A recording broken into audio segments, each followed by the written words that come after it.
سلام و وقت بخیر و عرض ادب و ارادت خدمت همه شما عزیزان. با شروع دوره متوسطه فاندامنتال در خدمتون هستم. امیدوارم که این دوره براتون دوره کارآمدی باشه. خب بعد از دوره مقدماتی که در ارتباط با مفاهیم و مباحث بنیادی اقتصاد با هم دیگه صحبت کردیم و سعی کردیم درک عمیقی نسبت به اون مفاهیم پیدا بکنیم، اینجا هستیم تا ریزتر بشیم روی مباحث اقتصادی و برای هر کدوم از اونها یک برداری رو در نظر بگیریم یا چند بردار رو حتی برای یک مبحث که به صورت تکنیکی بخوایم اون رو وصل بکنیم به اون مبحث فاندامنتالی و مبحث بنیادی در واقع و بتونیم بر اساس اون ترید بکنیم و استراتژی بسازیم. در جلسات آخر دوره فاندامنتال مقدماتی من در ارتباط با یک جلسه بود در ارتباط با شناخت سنتیمنت و تشخیص سنتیمنت با شما صحبت کردم و گیج های تشخیص سنتیمنت رو به شما گفتم که اگر اون جلسه رو ندیدید قطعاً برید ببینید.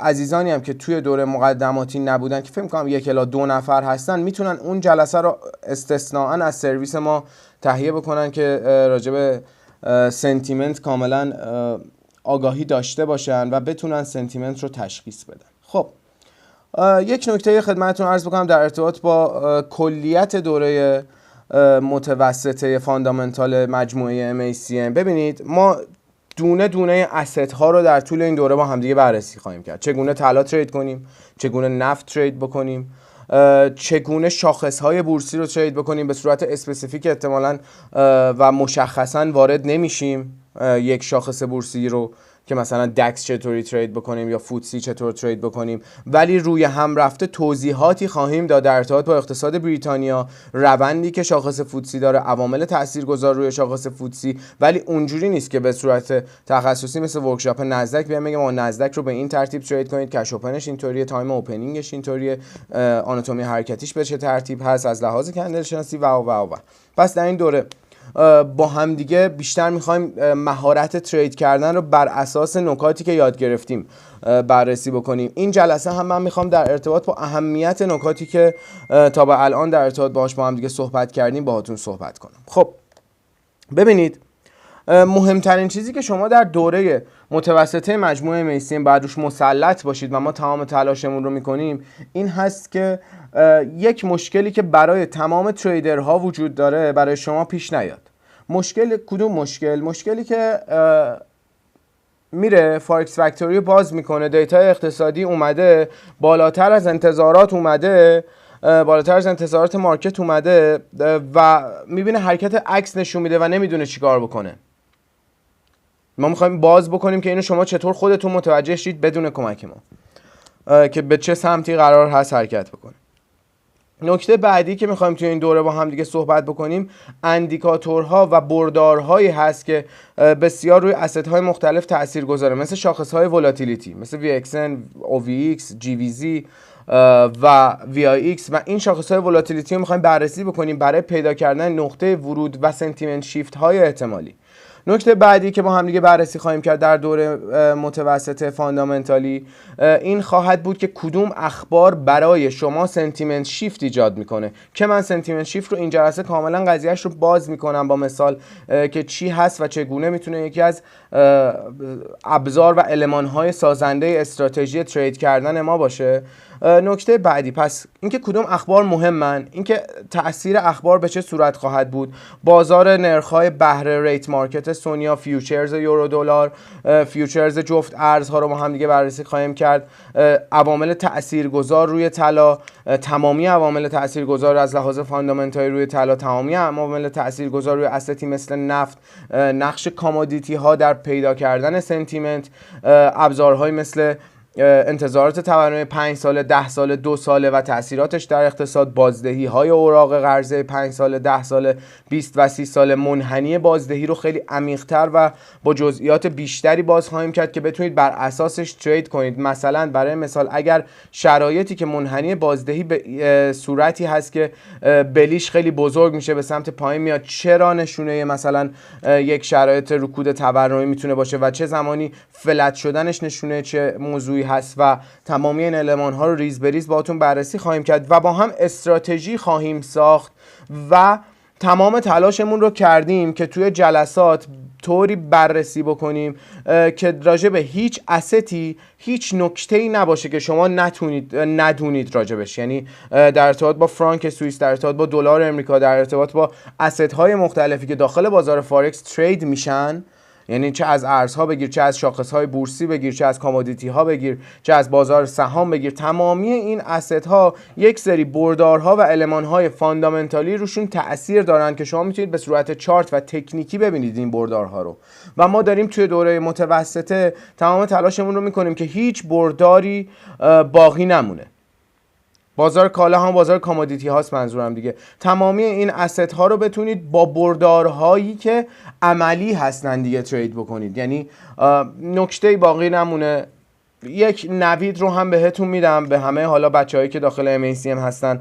ما 4 ساعت ویدیو درست کردیم در ارتباط با مدل سازی های ترید جفت ارز که این در اختیار شما به صورت رایگان قرار خواهد گرفت و امیدوارم که از اونم بتونید استفاده بکنید. خب بریم سر مبحث امروزمون، ترید کردن بر اساس سنتیمنت شیفت. اوکی، ترید کردن بر اساس سنتیمنت شیفت. بیاید با همدیگه یک صحبتی بکنیم. عذرخواهی میکنم، من سایلنت کنم تلفن. سنتیمنت شیفت چگونه اتفاق میفته؟ شیفت سنتیمنت چگونه اتفاق میفته و به چه درد ما میخوره؟ ببینید، تمامی مارکت یک سری مینی سایکل و سایکله. اوکی، شما میبینید 2 روز 3 روز ریسک گریزه، مارکت مجددا ریکاوری میشه، ریسک پذیری میاد داخل مارکت، مجددا سنتیمنت ریسک گریز میشه، ریسک پذیر میشه. هر کدوم اینها یک تریگری داره، کدوم تریگرها قدرتمندترن میتونن سنتیمنت شیفت ایجاد بکنن. تمامی اینها چیزاییه که ما میخوایم توی این دوره با هم دیگه یاد بگیریم. پس سنتیمنت شیفت تغییر سنتیمنت مارکت از ریسک پذیری به ریسک گریزی و بالعکس رو میگن شیفت سنتیمنت. این به ما کمک میکنه که یک موقعیت معاملاتی برای ورود ما داشته باشیم. حالا چگونه تشخیص بدیم که شیفت سنتیمنت اتفاق میفته؟ من قبلش یه توضیح کوچیک راجع به سنتیمنت بدم خدمتتون. از سنتیمنت احساسات معامله‌گران و فعالان داخل مارکته.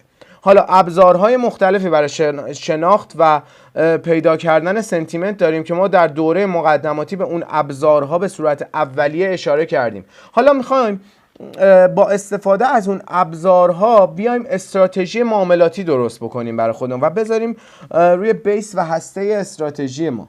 برای اینکه این رو متوجه بشیم اول باید بدونیم چه اخباری برای ما سنتیمنت شیفت ایجاد میکنن، یعنی سنتیمنت رو تغییر میدن و چه حتی یک زمانی عزیزان دیتاهای اقتصادی هم برای ما سنتیمنت رو تغییر میدن. برای اینکه بتونید این اخبار رو شما تشخیص بدید که دیتاهای اقتصادی چه زمانی سنتیمنت شیفت ایجاد میکنه، چه زمانی درایور حرکتی یک اسست، دیتا اقتصادی به کنار، حالا کدوم اخبار مهمه و تأثیر میذاره، دایورژانس های بانک مرکزی کجاها تأثیر گذارن و اینکه حالا سشن به سشن عوض میشه هم راجع بهش صحبت میکنیم، ولی الان بحث من نیست. اون توی عوض شدن سشن به سشنش اون مینی سایکل هاست و اون مینی سایکل ها رو در ادامه جلسه امروز با هم دیگه کامل صحبت خواهیم کرد که اصلا سنتیمنت رو بشناسیم، سنتیمنت شیفت رو یاد بگیریم و بدونیم که اوکی چگونه بر اساس شیفت سنتیمنت ترید بکنیم. اولین نکته که بچه‌ها باید بدونید میدونید چیه؟ اولین نکته‌ای که باید بدونید اینه که شما از دو طریق میتونید سنتیمنت رو پیدا کنید. طریقه یک اینه که برید اقتصاد کل دنیا رو بلد باشید، یعنی شما باید کاملا مسلط باشی به بردارهای تورمی امریکا. یعنی الان شما باید برای من مصطفی امیری یا شما نوعی باید الان برای اینکه توی بازار فارکس ترید کنی بتونی در لحظه عین یه آمریکایی فکر کنی که بتونی سنتیمنت سرمایه‌گذار امریکایی رو متوجه بشی. پس برای این کار اولین کاری که باید بکنی اینه که باید بری زبانتو خوب کنی. من الان نمیتونم بهت زبان یاد بدم، یعنی زمانش نیست که من الان این جلسه رو بکنم جلسه آموزش زبان و این دوره رو بذارم، ولی قطعاً اولین کار و مهمترین کاری که میکنی اینه که میری زبان یاد میگیری. چرا؟ چون شما باید CNBC رو باز بکنی، خب ساعت 6 بعد از ظهر ببینید وقتی یه نشستی دارن، یه جلسه ای دارن، 4 نفر نشستن دارن دیگه با هم دیگه صحبت میکنن، 4 سرمایه گذار غول آمریکایی در ارتباط با آقای پاول صحبت میکنن، در ارتباط با آقای بایدن صحبت میکنن، در ارتباط با تورم صحبت میکنن، در ارتباط با S&P دارن در ارتباط با S&P دارن صحبت میکنن و اینطوری میتونی بشی آمریکایی. یعنی پس باید برای اینکه بدونی چه اخباری در اقتصاد امریکا سنتیمنت شیفت ایجاد میکنه بتونی این امریکایی فکر کنی، بدونی الان قیمت چیپس نسبت به هفته گذشته چه تغییری کرده، قیمت نون، قیمت گوشت، قیمت ماشین، قیمت سرویس، قیمت نوشیدنی های الکلی، غیر الکلی، قیمت سفر، هزینه رفت آمد، هزینه بنزین، هزینه گازوئیل چه تغییری کرده و در آینده قراره چه تغییری بکنه. پس نکته اول از لحاظ سیاسی وضعیت کشورت با چین چطوره، وضعیت کشورت با دنیا چطوره، آیا تنشی وجود داره، آیا رئیس جمهوری که سر کارته یک رئیس جمهور محافظه‌کار نه یا یک رئیس جمهوری مثل آقای ترامپ که خیلی ممکنه ریسک هایی رو برای اقتصادت به وجود بیاره، کدومشه؟ پس باید برای اینکه بتونی سنتیمنت رو متوجه بشی، بتونی سنتیمنت استی که ترید میکنی رو متوجه بشی. بعد خیلی از من داخل کوچ سوال شده که خیلی از من مهندس مصباح هم تشریف آوردن، امیدوارم که حالشون هم خوب باشه و خدا بد نده. من بحث رو ادامه میدم. سلام ارادت. پس ببینید سنتیمنت شیفت رو چطور ایجاد باید کرد، چطور اتفاق میفته و شما چطور میتونید تشخیصش بدید. باید عین یک امریکایی، یعنی کاملا عزیزان یکی تو میکروفونش روشنه که صداش میاد داخله. آره اوکی شد. چگونه میشه تشخیص داد؟ پس بعد این امریکایی فکر کنی، این امریکایی شرایط سیاسی تو بدونی، شرایط اجتماعی رو بدونی. پس اولین کار و مهمترین کاری که میکنی اینه که باید مطالعه روزانه داشته باشی. اقتصاد بچه‌ها کاملا علمش شناور و روانیه. این نیست که شما یه بار یاد بگیری 20 سال باش ترید بکنی، نه. اقتصاد نیاز داره که شما روزانه 4 ساعت 5 ساعت مطالعه کنی. دو حالت برات وجود داره، یا خودت این مطالعه رو میکنی، حالا همین چیزی که بهت گفتم راجع به استرالیا، نیوزلند، حوزه یورو، همه این دیتاها رو، یا میری به دست میاریشون و چه از دیتای تورمی، چه دیتای بازار مشاغل، چه سیاست‌های بانک مرکزی. آقا من بانک مرکزی تارگت بازار کارم چقدره؟ این عدد برای استرالیا و برای آمریکا و برای حوزه یورو با هم دیگه متفاوته. تارگت بانک مرکزی متفاوته، واقعیت متفاوته، انتظارات متفاوته. پس روزانه شما باید مقاله بخونی، بدونی بازار کار یک کشور چطوره که میخوای ارزش رو معامله بکنی، ببینی بردارهای اقتصادی چطوره، پی ام آیش چطوره، پی ام آی بخش تولیدش چطوره، پی ام آی بخش سرویسش چطوره، وضعیت تورمش چطور بوده، چطور الان چطوره و قرار هست چطور بشه، چه اتفاقی بیفته، چه سیاست پولی و مالی داره اون بانک مرکزی اون کشور انجام میده. پس بعد بیای این المان‌هایی رو که بهت گفتم و یه جا بنویس، برو راجع به همه کشورها مطالعه کن، بخش مسکن، بخش تولید، بخش تورم، بخش بازار کار. حالا در این دوره ما سعی میکنیم دونه دونه اسست هایی رو که داریم بهتون میگیم بهتون کامل در حال حاضر و گذشته و پیشبینی آیندهش رو بهتون بگیم. ولی این دلیل بر این نمیشه که شما مطالعه رو بذاری کنار و نری راجع به دلار استرالیا هر روز معامله بکنی. بچه‌ها یک پوزیشن معاملاتی باز کردن، زمانی که شما بخواید به اون نتیجه برسی که اون پوزیشن رو باز بکنی باید از شما 8 ساعت زمان ببره. زمانی که اون پوزیشن رو باز میکنی یک کلیکه. خیلی از عزیزان میان بدون اینکه اون 8 ساعت 5 ساعت 4 ساعت زمان رو بذارن برای اینکه استراتژیشون رو چفت بکنن و یک asset رو انتخاب بکنن، سریعا پوزیشن معاملاتی رو وا میکنن. به جای اینکه 8 ساعت رو برن مطالعه کنن، 8 ساعت میشن اینجوری 4 تا نگاه میکنن. وای رفت بالا حالا چیکار کنم، وای رفت پایین حالا چیکار کنم، وای امشب تا صبح باید بیدار باشم 4 تا نگاه کنم.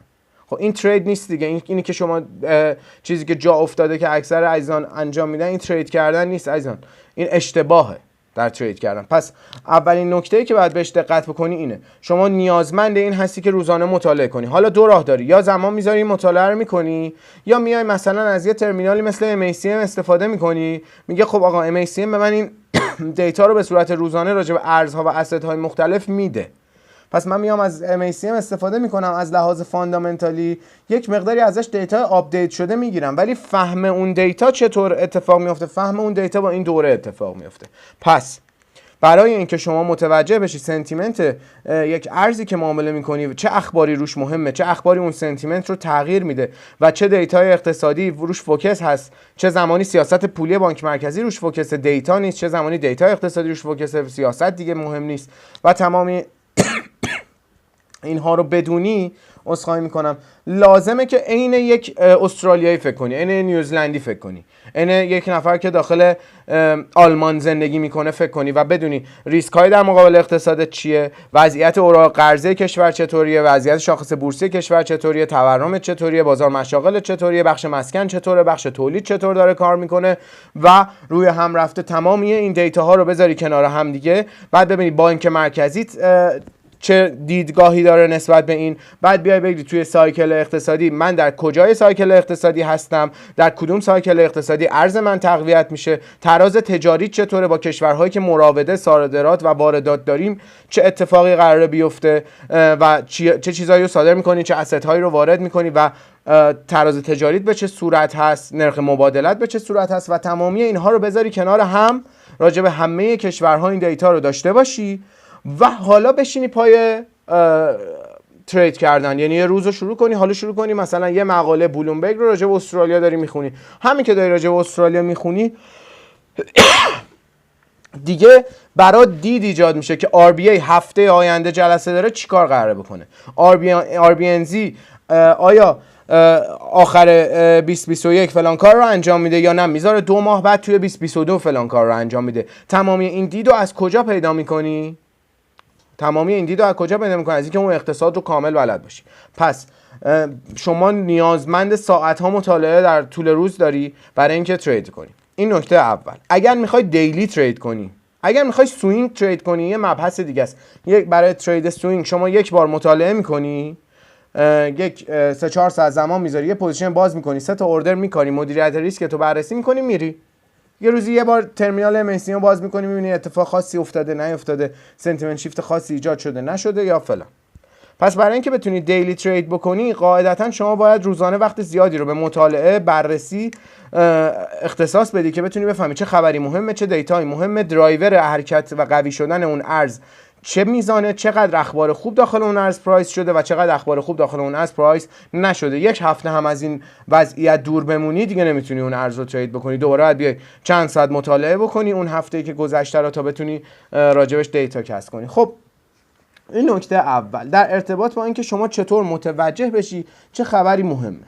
پس 2 راه داری، یا خودت مطالعه بکنی هم هیستوری این ارزها رو، که هیستوری این ارزها رو ما برات توی دوره متوسطه انجام خواهیم داد، عوامل مؤثر بر قدرت یک ارز، هیستوری و گذشته دیتاهای اقتصادی یک کشور، وضعیتش در حال حاضر و انتظارات آیندهش رو ما روشش رو به یاد خواهیم داد و روی تمامی کشورهای مسئله رو باز خواهیم کرد که وضعیت اقتصادشون چطوره، با دیتیل توضیح خواهیم داد و اینکه به چه اسست هایی وابسته است. یا شما می‌خوای جفت ارز رو ترید بکنی بر اساس دایورژانس ها و اسپرد هایی که بین بازدهی های اوراق قرضش هست میتونی ترید کنی، چرا میتونی بر این اساس ها این انتخابات رو بکنی و ما توی این دوره توضیح خواهیم داد.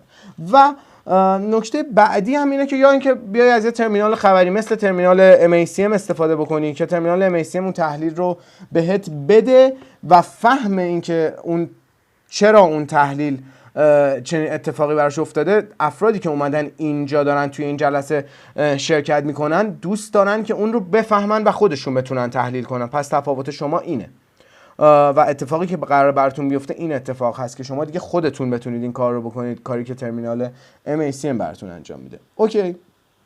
پس برای این کار باید به نکات مهمی در ارتباط با اقتصاد همه کشورها، آینده، گذشته و حال حاضرش مسلط بشید. این نکته اول.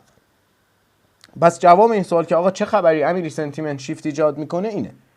حالا شما متوجه شدی سنتیمنت شیفت بر اساس چه خبری سنتیمنت شیفت ایجاد میشه برای داخل اقتصاد دنیا، چه خبری ریسک گریز میکنه دنیا رو، چه خبری ریسک پذیر میکنه. این که یک سری اخبار مشخص است، جنگ‌های تجاری، بحران‌های اقتصادی، بحران‌های ژئوپلیتیک، بحران‌های سیاسی، این تنش‌ها شرایط رو بچه‌ها ریسک گریز میکنه داخل مارکت و وضعیت خوب اقتصاد چین، وضعیت خوب اقتصاد دنیا، فضای ریفلیشنری، فضای رونق اقتصادی، سنتیمنت مارکت رو میبره به سمت ریسک پذیری. خب حتی پندمی هم که تموم شه سایکل ها همین خواهد بود. فکر نکنید محدود به پندمیه. مارکت ریسک گریز میشه، ریسک پذیر میشه، ریسک گریز میشه، ریسک پذیر، و این سنتیمنت هی شیفت پیدا میکنه و تمامی کاری که ما باید بکنیم اینه که این شیفت های سنتیمنت رو راجع به اسست های مختلف پیدا بکنیم که در طول دوره متوسطه قطعاً راجع به تمام اسست ها این رو با هم دیگه باز خواهیم کرد و بررسی خواهیم کرد. پس این که شیفت سنتیمنت چطور اتفاق میفته برای اینکه شما بتونی بر این اساس ترید بکنی، این که چه اخباری مهمه، چه نکاتی مهمه، چه دیتاهایی مهمه. نکته بعدی که بعد خدمتتون عرض بکنم، خب برای مثال این نکته رو خدمت شما عرض بکنم در ارتباط با دیتای اقتصادی که خیلی مهمه که شما بدونید. یک زمانی هست عزیزان بانک مرکزی میاد میگه من تورم تارگتم 2%، اگر برسم به تورم تارگت 2%م وضعیت اقتصادم اوکیه، من دنبال این تورم تارگتم. دیتای اقتصادی میاد 1.9%. خب مارکت در خودش پرایس میکنه که اگه دیتای اقتصادی نرسه به تورم 2% و بیاد مثلا 1.5% و بیاد 1.5%، بانک مرکزی قراره 1% کاهش نرخ بهره بده برای اینکه برسونه تورم رو به تارگت 2%. دیتای اقتصادی اومده 1.5%، دیتای تورم اومده 1.5%. مارکت در خودش ریت مارکت که در جلسات آینده کامل راجع به ریت مارکت و چه نحوه استفاده ازش داخل ترید صحبت میکنیم، پرایس کرده 1% کاهش نرخ بهره. میرسی به جلسه بانک مرکزی. توی جلسه بانک مرکزی قبلش اعضای بانک مرکزی تو اون هفته صحبت میکنن و یک شمای کلی به شما میدن. خب یه نگاه میکنی به صحبت‌های اعضای بانک مرکزی، یه نگاه میکنی به مقاله‌های اقتصادی و بانک‌ها و مؤسسات بزرگ که چه دیتایی دارن. یک نکته، شما مطمئنی که کاهش نرخ بهره خواهد داد بانک مرکزی چون نرسیده به تورم 1.5%. چرا؟ از بیانیه و استیتمنتش متوجه میشی که بانک مرکزی قبلا موضعش رو اعلام کرده، گفته اگر ما در ماه‌های آینده به تورم 2% نرسیم کاهش نرخ بهره میدیم. دیتای اقتصادی میاد 1.5%. شما مطمئنی در جلسه بعدی بانک مرکزی قرار داویش صحبت کنه، قرار کاهش نرخ بهره انجام بده. پریپوزیشنینگش از اون زمانی که دیتای تورمی میاد چیه؟ چه اتفاقی میفته از اون زمان که دیتا تورمی میاد 1.5%؟ پریپوزیشنینگش کلندر رو باز میکنی، میگی آقا 3 هفته دیگه جلسه بانک مرکزیه، الان دیتای سی پی آی قرار بود بیاد 2%، اومده 1.5%. من پریپوزیشنینگ میکنم برای این دیتای اقتصادی 1.5% و وارد سل اون ارز میشم روی دیتای اقتصادی که اومد. اوکی، این که مشخصه، چون انتظار دارم 3 هفته دیگه این اتفاق بیفته. خب شما وارد پوزیشن سل شدی، اینجا پوزیشن سل رو باز کردی بر اساس این دیتای اقتصادی. جلسه بانک مرکزی اتفاق میفته 3 هفته بعد، به جای 1% کاهش نرخ بهره 25% کاهش نرخ بهره میده. اینجا برای شما چه اتفاقی افتاده؟ اولا که باید پوزیشن تو قبل از بانک مرکزی تصفیه کنی چون پری پوزیشن کردی، این یه مدل ترید کردنه. خب حالا فرض کن پوزیشن تو بستی، جلسه بانک مرکزی شروع شد، بانک مرکزی اومد به جای 1% کاهش نرخ بهره 25% کاهش نرخ بهره داد. چه اتفاقی برای شما میفته؟ چه اتفاقی در استراتژی شما اتفاق افتاده؟ برای شما یک سنتیمنت شیفت ایجاد شده.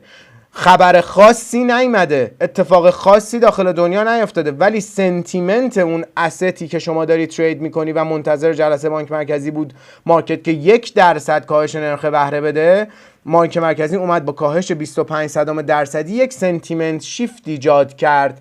تریدر فاندامنتالی که سطحی بلد مارکت رو اصلا نمیدونه چطور ترید کنه، یه چیزی صرفا به گوشش خورده، میاد میگه خب کاهش نرخ بهره الان سل میزنم اینو، الان سل میزنم اینو همانا شروع حرکت صعودی اون اسست همانا. چرا؟ چون شما باید به عنوان تریدر فاندامنتالی قبلش میرفتی ریت مارکت و انتظارات مارکت رو میدیدی خب مارکت انتظار داره 1% نرخ بهره کاهش پیدا بکنه، پری پوزیشنینگت رو میکردی برای اون 1% قبل بانک مرکزی تصفیه میکردی، جلسه بانک مرکزی شروع میشد، اتفاقا برات خوشایند بود 25% کاهش نرخ بهره. چرا برات خوشایند بود؟ چون برات مجدد یه سنتیمنت شیفت ایجاد کرد که شما در این سنتیمنت شیفت میتونی وارد پوزیشن خرید اون ارز بشی. چرا؟ چون مارکت انتظار کاهش 1% رو داشته ولی کاهش 25% اتفاق افتاده. نیجرک ریاکشنش، اینیشیال ریاکشن یا ریاکشن اولیه اینه که به سمت پایین حرکت میکنه. تریدر آماتور وارد پوزیشن فروش میشه که هیچ دیده اقتصادی نداره به بانک مرکزی اون کشور و انتظارات مارکت و دیتاهای اقتصادی. شما به عنوان یه تریدر حرفه‌ای با اون هج فوه که داره پوزیشنش رو تصفیه میکنه به عنوان یه ریتیلر وارد پوزیشن خرید میشی. در اون پوزیشن خریدی که وارد میشی شما سود میکنی، چون بعد از اون اینیشیال ریاکشن مجددا شارپی برمیگرده سر جایی که بود و به سمت بالاتر حرکت میکنه به دلیل پوزیشن تصفیه هایی که در اثر برآورده نشدن انتظارات مارکت توسط بانک مرکزی برای اون اسست اتفاق افتاده. پس اوکی، این نکته‌ای که خیلی باید بهش دقت بکنید، چنین اتفاقی زیاد میفته. این یک مثالی بود از یک سنتیمنت شیفت. حالا آقا سنتیمنت شیفت برای من ایجاد شد، من نرسیدم وارد شم تو جلسه بانک مرکزی. من سوینگ تریدرم، من دی تریدر نیستم. من نمیتونم دیلی ترید بکنم، همیشه آنکال نیستم، همیشه مطالعه ندارم، همیشه نمیدونم چیکار کنم. من تریدر سوینگم. چیکار کنم؟ ببین، تو در استراتژی ترید بر اساس سنتیمنت شیفت دو فاز ورود داری. فاز A زمانیه که بانک مرکزی به جای 1% کاهش نرخ بهره 25% کاهش نرخ بهره میده و شما وارد میشی. اوکی، وارد پوزیشن خرید اون اسست میشی چون انتظارات مارکت رو برآورده نکرده و یک سنتیمنت شیفت برای شما وجود آورده. اونجا وارد خرید اون اسست میشی. این میشه فاز 1، کسایی که اون ابتدا آنکال هستن و وارد میشن. افرادی که دیرتر میرسن یه فاز 2 وجود داره بچه‌ها، اینو یادداشت کنید. 24 ساعت بعد از سنتیمنت شیفت اولیه، یعنی 24 ساعت بعد از شروع حرکت بعد از فاز 1، فقط تا 24 ساعت این چیزی که میگم معتبره. فاز 1 انجام شد، حرکت صعودی در این ارز انجام شد. در 24 ساعت زمانی که داره تا آینده خودش از شروع فاز 1 تا اون 24 ساعت یک پولبک 50% انجام داد. یعنی چی؟ امیر این صحبتی که داری میکنی یعنی ببین، یک ارزی اومد اینجا، شما تو این نقطه پایین سر خودکار من نگاه کن، خریدیش، سنتیمنت شیفت ایجاد شد تو این مثالی که برات زدم، خریدی به سمت بالا حرکت کرد. بعد خب مارکت در یک مسیر مستقیم به سمت بالا حرکت نمیکنه که. بعد از اینکه به سمت بالا حرکت کرد یک پولبک 50% انجام داد. شما به عنوان یک تریدر میتونید بشی تریدر فاز 2، تو پولبک 50% مجدد وارد پوزیشن خرید شی، یا اگه فاز 1 وارد شده بودی یک مقداری حجم اضافه کنی. فقط ریسک شما دو مورده. یک، اینکه 24 ساعت بیشتر نگذشته باشه از شروع اولیه فاز 1، یعنی سنتیمنت. من توی یکی از وایس های الیت بود که به شما توضیح دادم بچه‌ها در ارتباط با تازه بودن سنتیمنت فرش، سنتیمنت پیر میشه بعد از 24 ساعت و شما دیگه پروبابیلیتی اصطلاحاً یا شانس این که در جهت سنتیمنت درست وارد چی از کم میشه و ارزشش رو نداره، ریسک به ریوارد مناسبی نداره. پس 50% به صورت قراردادی اگر پولبک انجام شد و شما از فاز 1 جا موندی، بیا تو فاز 2 وارد شو، وارد پوزیشن در جهت سنتیمنت شو. مورد اول 24 ساعت بود. مورد دومی که خیلی خیلی خیلی مهمه اینه از چه ترمینالی استفاده میکنی. ترمینال MACM، ترمینال فاینانشیال سورس، نمیدونم از چه ترمینال، ایکان، ترمینال بلومبرگ، از هر ترمینال خبری که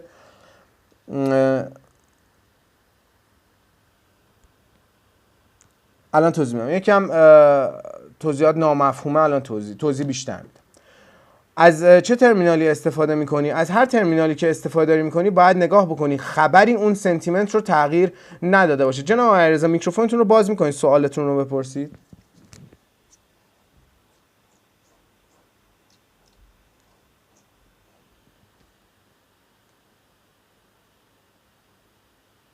سلام، وقت بخیر. سلام، وقتتون بخیر. ارادت.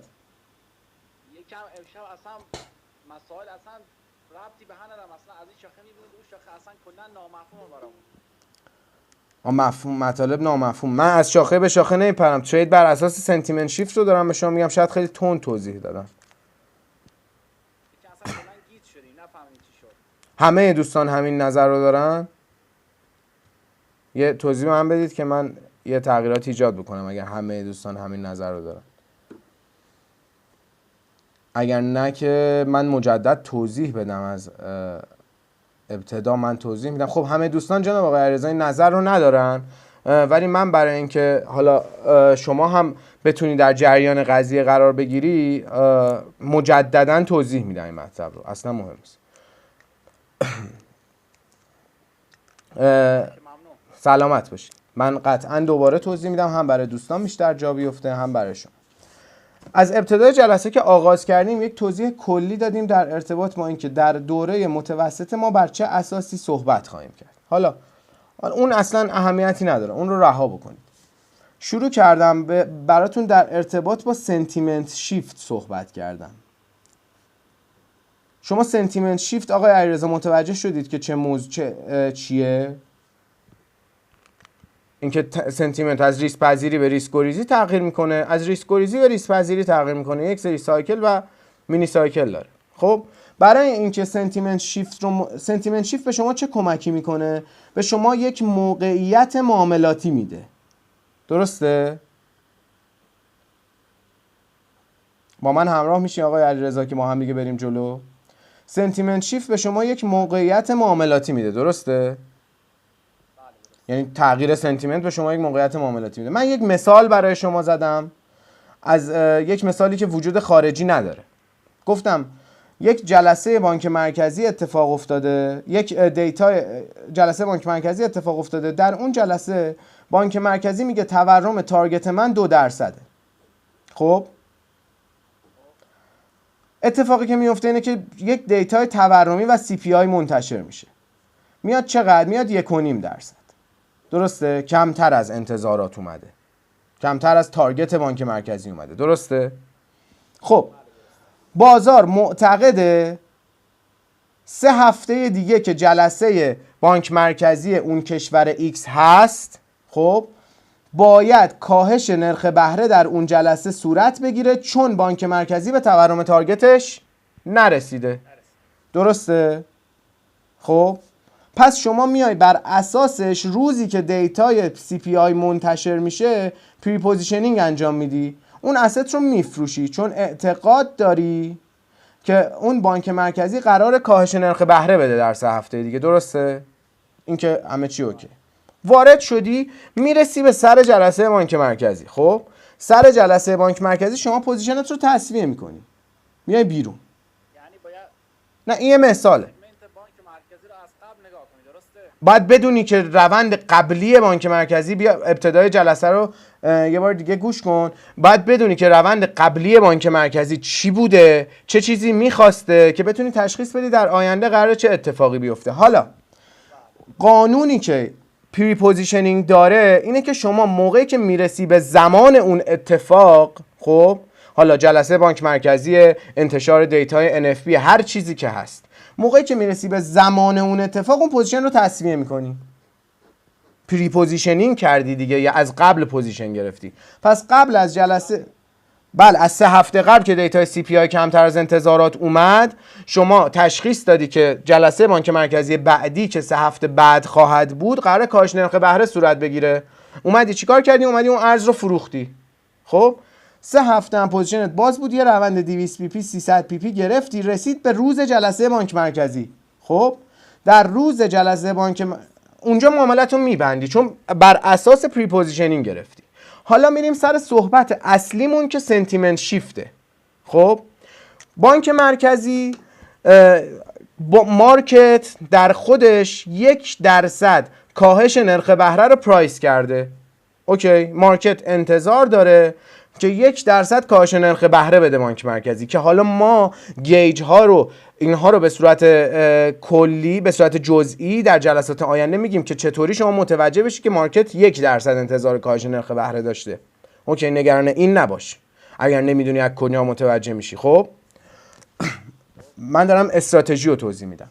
مارکت توقع داشته که 1% کاهش نرخ بهره توسط بانک مرکزی صورت بگیره. جلسه بانک مرکزی آغاز میشه. خب بانک مرکزی 25% کاهش نرخ بهره میده. خب برای اون اسست شما چه اتفاقی میفته قاعدتاً؟ قوی میشه. ابتداعاً میتونه یک حرکت تریکی ابتداعاً در حرکت ابتدایی میتونه یک حرکت نزولی از خودش نشون بده برای کسانی که در جریان این قضیه نیستن. خب برای من تریدری که فاندامنتال بلد نیستم میگم خب بانک مرکزی کاهش نرخ بهره داد. خب من مصطفی امیری 8 سال پیش موقعی که جلسه بانک مرکزی رو میدیدم میگم خب کاهش نرخ بهره داد، چرا داره ارز اولی ضعیف شد، چرا دوباره داره قوی میشه؟ این سوال برای همه ما یک زمانی که آماتور بودیم به وجود اومده، درسته؟ پس چرا داره برعکس عمل میکنه؟ پس شما اتفاقی که میفته در جلسه بانک مرکزی اینه که میبینی یک حرکت نزولی برای ترپ کردن ریتیلر، خب و سپس حرکت صعودی اتفاق میفته. بله، به خاطر اینکه کمتر از انتظارات بوده کاهش نرخ بهره، پس حرکت صعودی اتفاق میفته.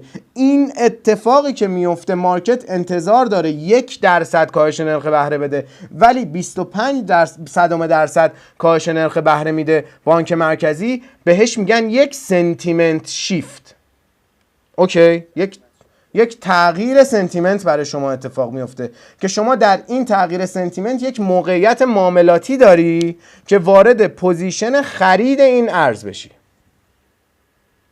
اینم که مشخصه. حالا گفتم اگر دیلی تریدری همیشه در جریان مارکتی، خب اول میتونی فاز 1 وارد شی. یعنی چی؟ یعنی زمانی که 25% اومد وارد پوزیشن خرید بشی.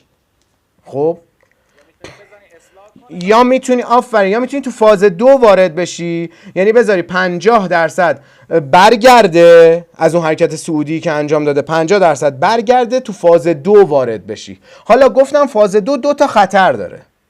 یک، اینکه 24 ساعت ازش نگذشته باشه از این اتفاق، یعنی از شروع حرکت از جلسه بانک مرکزی شما 24 ساعت بیشتر نگذشته باشه. دلیلش هم به چی گفتم سنتیمنت پیر میشه. من در آینده دوره متوسطه در جلسات آینده کامل توضیح میدم پیر شدن سنتیمنت و تاثیراتش رو، اصلا نگران نباشید. سنتیمنت یعنی شما میگه بعد 24 ساعت از اون جلسه بانک مرکزی بگذره اصلاح کنه بعد نه من دارم میگم اگر اصلاح 50% در 24 ساعت آینده اتفاق افتاد میتونی توی فاز 2 وارد بشی. اگه تو 40 ساعت آینده اتفاق افتاد ریسک این ورود شما زیاده. درسته؟ این نکته اول. نکته دومی که وجود داره که اون موقع داشتم توضیح میدادم اینه که شما میری اخبار رو مجددا بررسی میکنی در ارتباط با اون ارز، ببینی آیا خبر خاصی نیامده، عضوی از بانک مرکزی صحبت خاصی نکرده در این 24 ساعت که شما صبر کردی وارد فاز 2 بشی.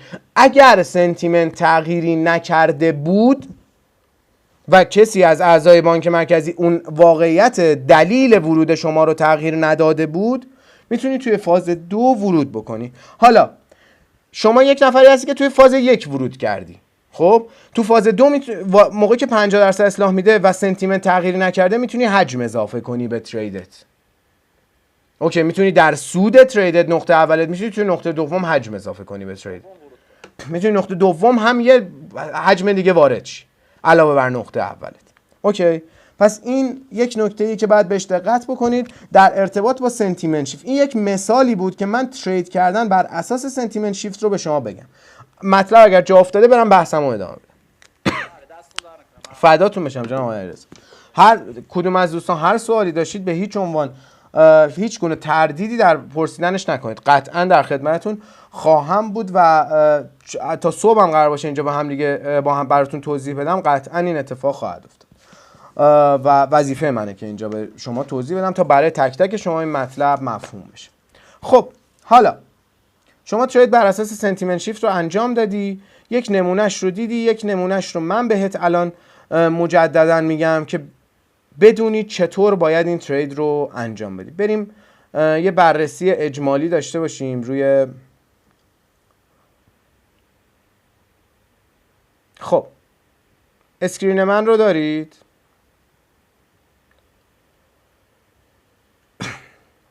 اسکرین من با شما شیره. بچه ها بریم برگردیم دوباره گوگل میت بذارم ادامه رو بدم، چون فکر میکنم هلوش 4-5 دقیقه دیگه این جلسه رو تموم میکنه. بریم برگردیم با لینک بعدی وارد شیم. اصلا هم نگران نباشید، اینکه سنتیمتر رو چطور پیدا کنید دیتیلاشو اصلا کاری هست که ما میخوایم در دوره متوسطه انجام بدیم راجع به تک تک اسست ها، تک تک بانک‌های مرکزی، تک تک دیتا ها. پس اصلا نگران موضوع خاصی نباشید. بریم برگردیم با گوگل میت جدید با همدیگه صحبت کنیم، در خدمتتون خواهم بود.